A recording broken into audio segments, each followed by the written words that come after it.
नमस्कार दोस्तों, मैं प्रभु सर आप सभी सामान्य साथियों का हार्दिक स्वागत अभिनंदन करता हूं। उम्मीद करता हूं कि आप सभी लोग अपनी दरोगा की तैयारी में लगे होंगे। जब आप दरोगा की तैयारी कर रहे होंगे तो आपके सामने एक महत्वपूर्ण और विकट समस्या उत्पन्न होती है, जो कि लगातार आप क्लास के दौरान भी आप पूछते रहते हैं कि सर मूल विधि या संविधान, जो इतनी काउंटिंग है, इतनी गिनतियां हैं, इन्हें हम लंबे समय तक कैसे याद रख सकते हैं। बड़ा कंफ्यूजिंग होता है, कभी कभी चीजें हमें बड़ा टफ लगती हैं। तो उसका सलूशन सिर्फ एक ही है कि अगर कोई मछली ये कहे कि पानी में रहकर मुझे तैरना नहीं आता, तो फिर वो पानी में सरवाइव नहीं कर पाएगी। उसी तरह से यदि कोई छात्र ये कहे कि मैं मेहनत नहीं कर सकता, मैं पढ़ नहीं सकता, तो फिर इस कंपटीशन के दौर में वह छात्र भी सरवाइव नहीं कर पाएगा।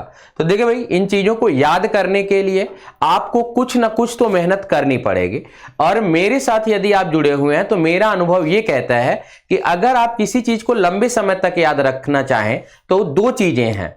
जैसे रस्सी के बार बार आने जाने से पत्थर पर भी निशान पड़ जाता है, वैसे ही आप बार बार किसी चीज का अभ्यास करते हैं तो आपके ज्ञान में भी वृद्धि होती है निरंतर, और वह चीजें हमेशा आपके दिमाग में एक फिट बैठ जाता है कि किस चीज को हमें कैसे और कब कहां प्रयोग करना है। ठीक है, जैसे कभी कभी हम बात करते टाइम किसी बड़े से मिलते हैं तो अपने आप से नमस्ते निकल जाता है।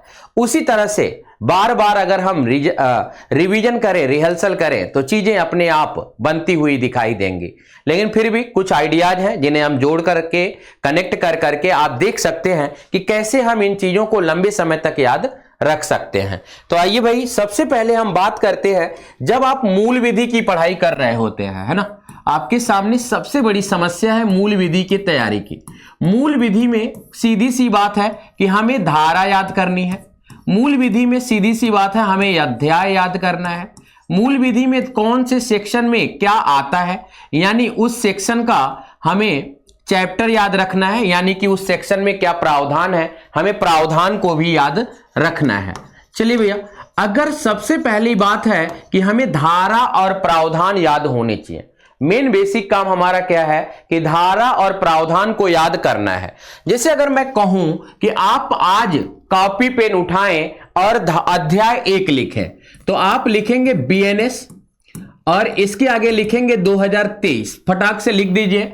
आप घड़ी में टाइम भी मिलाते रहिएगा, टाइम कितना लगता है। बीएनएस, अगर हम आप इसके लागू होने की तिथि की बात करें तो 1/7/2024, कोई डाउट नहीं होगा, है ना। अगर हम इस कानून के अधिनियमित होने की तिथि की बात करें तो 25/12/2023, कोई डाउट नहीं होना चाहिए। इतना तो आप सभी को याद है। अगर हम इसमें धारा की बात करें कि कुल धारा कितनी पढ़नी, तो 358, और अगर आपसे कोई अध्याय पूछ ले कि कुल अध्याय कितना पढ़ना, तो 20।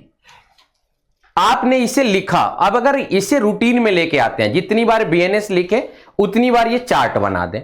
उसके बाद लिखें कि धारा 1 में आपको क्या पढ़ना है, तो धारा 1 में आपको संहिता के विषय में पढ़ना है, संहिता के विषय में पढ़ना है।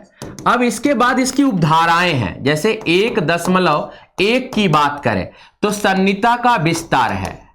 1.2 की बात करें तो संहिता का लागू होना, तो संहिता का लागू होना है। अगर हम ऐसे ही 1.3 की बात करें तो भारत क्षेत्र में अपराध, भारत क्षेत्र में अपराध। अगर हम 1.4 की बात करते हैं तो इसमें आ जाता है भारतीय विधि के अंतर्गत अपराध। भारतीय विधि के अंतर्गत आने वाला व्यक्ति यदि भारत क्षेत्र से बाहर अपराध करे। 1.5 की बात करें तो राज्य क्षेत्रातीत हो जाता है, राज्य क्षेत्रातीत हो जाता है। अब राज्य क्षेत्रातीत में यदि हम बातें करते हैं तो 1.5 का क आता है भारतीय नागरिक, भारतीय भारत से बाहर अपराध करे, भारत से बाहर अपराध करें। अगर हम ख की बात करें तो रजिस्ट्रीकृत पोत या विमान, पोत या विमान। अगर हम इसी तरह ग की बात करें तो भारत में रखे कंप्यूटर प्रणाली के साथ छेड़छाड़, भारत में रखे कंप्यूटर प्रणाली के साथ छेड़छाड़।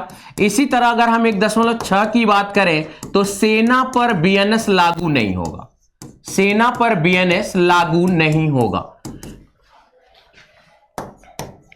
ठीक। अब देखिए भाई, मैं तो आपका टीचर हूं, मुझे ये बातें रटी हुई हैं या दिमाग में फिट है। क्यों फिट है? क्योंकि मैं बार बार इन चीजों को लिख लिख कर आपको पढ़ाता हूं।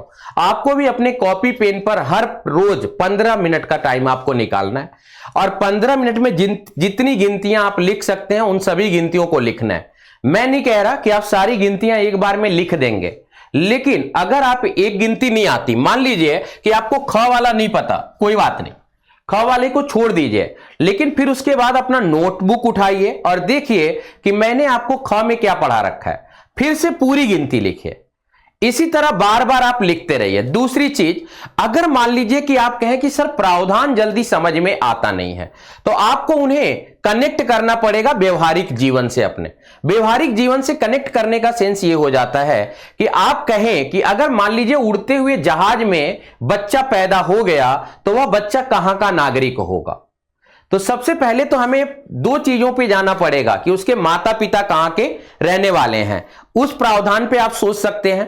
और दूसरा बात आप ये भी सोच सकते हैं कि वह विमान है, उड़ता हुआ जहाज है, तो वो रजिस्ट्रीकृत कहां है, वो उसका रजिस्ट्रेशन कहां है। तीसरे तथ्य पे तब हम जब पहुंचेंगे जब ये दोनों तथ्य आपको मतलब ऐसा महसूस करा रहे हो कि इन दोनों तथ्यों को गलत कर दिया जाए, तब आप तीसरे तथ्य पे पहुंचेंगे कि जहाज किस देश के ऊपर उड़ रहा है। ठीक है, तो ये तीन तथ्यों पर आप चर्चा कर सकते हैं। मैंने इन तथ्यों के बारे में चर्चा इसलिए किया क्योंकि आप हैं भावी दरोगा, और भावी दरोगा को एक तरफा यानी वन माइंडेड या एक माइंडसेट के साथ सोचना नहीं है, उन्हें डुअल या ट्रिपल माइंडसेट के साथ सोचना है, क्योंकि कभी कभी केस जो होते हैं ना वो अनसुलझे हुए होते हैं, उन्हें आपको सुलझाना है। तो एक तो पता चल गया कि मेहनत कैसे करेंगे, तो डेली गिनती लिखेंगे। मान लीजिए मैंने 6 तक की गिनती या धारा 1 की पूरी गिनती लिखी है, आप 2 की लिखेंगे। 2 की भी गिनती आपकी 1 से लेकर 29 उपधारा तक जाती है। फिर आप 3 को उठाएंगे तो 1 से लेकर 9 उपधारा तक जाती है। फिर आप 4 से लेकर सीधा 44 तक लिखेंगे, या उन्हें भी पार्ट में बांट लीजिए। उन्हें भी पार्ट में बांटने का तरीका है कि उन्हें भी पार्ट करिए और डेली अच्छा जब लिखना शुरू करिए तो हमेशा 1 से शुरू करिए, 1 से 44 तक जाइए, 1 से 54 तक जाइए, 1 से 100 तक जाइए, टारगेट करके पढ़ाई करें। इसी तरह से सेम अगर हम कहें कि भारतीय संविधान के लिए भी हम सेम चीजें कर सकते हैं। पहला पॉइंट तो हमारा यही है कि हमें संविधान में भाग याद होने चाहिए, हमें संविधान में अनुसूची याद होनी चाहिए, अनुसूची याद होनी चाहिए। फिर हमें संविधान में अनुच्छेद याद होने चाहिए। फिर संविधान का हमें एक्ट याद होना चाहिए, जो भी आपका रेगुलेटिंग एक्ट आदि आता है।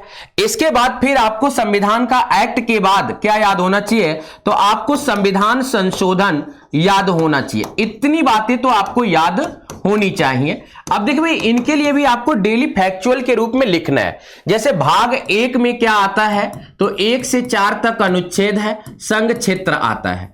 इस तरह से आप सभी भाग के बारे में लिखिए। कुल भाग कितने हैं? 22। अगर आप 5-5 भाग भी लिखते हैं तो 4 दिन में 22 भाग लिख डाला। अब उसे जब भी आपके पास मौका मिले आप फटाक से अपना कॉपी पेन उठाइए और भाग लिख डालिए, अनुसूची उठाइए, लिख डालिए। 1 से 12 तक गिनती लिखने में कितना समय लगेगा? जरूरी नहीं है आप साफ साफ लिखे, आप डॉक्टरी भाषा में लिखे। जितनी बार आप 1 लिखा, केवल गिनती भी लिखे, 1 लिखा, अनुसूची 1 में क्या है, 2 में क्या है, बोलते चले जाइए, मन में गुनगुनाते रहिए। ठीक है, आराम से आप सीखते रहेंगे, चीजें कभी भूलेंगे नहीं। अच्छा, अगर मान लीजिए कभी आपको लगता है कि चीजें हम भूल जाएंगे, तो जैसे मान लीजिए आप पेपर उठा के पढ़ रहे हैं, आपने अभी अभी देखा कि उच्चतम न्यायालय के 51वें मुख्य न्यायाधीश संजीव खन्ना की नियुक्ति की गई। तो अब उच्चतम न्यायालय में न्यायाधीशों की नियुक्ति या मुख्य न्यायाधीश की नियुक्ति किसने की होगी, कौन से अनुच्छेद में हुआ होगा, यह चीज आपके दिमाग में रिकॉल होना चाहिए। उसके बाद उच्चतम न्यायालय के मुख्य न्यायाधीश की जब नियुक्ति की गई होगी तो इनको शपथ किसने दिलाया होगा। तो फिर आपने, अगर आपके दिमाग में आया कि अच्छा शपथ द्रौपदी मुर्मू जी दिला रही हैं, यानी भारत की राष्ट्रपति हैं, तो फिर आपके दिमाग में वाइस वर्जा चलना चाहिए, उल्टा भी चलना चाहिए, अपोजिट भी चलना चाहिए, क्योंकि ये दोनों वाइस वर्जा हैं। अगर उच्चतम न्यायालय के मुख्य न्यायाधीश को राष्ट्रपति शपथ दिला रहे हैं तो राष्ट्रपति को शपथ उच्चतम न्यायालय के मुख्य न्यायाधीश दिलाते हैं। अच्छा, राष्ट्रपति का शपथ अब किस अनुच्छेद में आएगा, यह भी तुरंत आपके दिमाग में चल जाना चाहिए। अब देखिए, एक चीज से कितनी सवालें बनती चली जा रही हैं। ऐसे ही जब आप दरोगा बनते हैं तो एक ही पॉइंट से न जाने कितनी आपकी गुत्थियां सुलझती हुई चली जाएंगी। और अगर आप दरोगा की तैयारी कर रहे हैं, निश्चित तौर पे आप समझिए कि आप एक बेहतरीन पोस्ट के लिए तैयारी कर रहे हैं, और बेहतरीन पोस्ट के लिए आपको एक बेहतर व्यक्ति और बेहतर कंपटीटर बनना पड़ेगा। और बेहतर कंपटीटर बनने का सिर्फ एक रास्ता है, केवल और केवल मेहनत। और अगर आप मेहनत करते हैं तो निश्चित तौर पे आपके कंधों पर डबल स्टार होगा।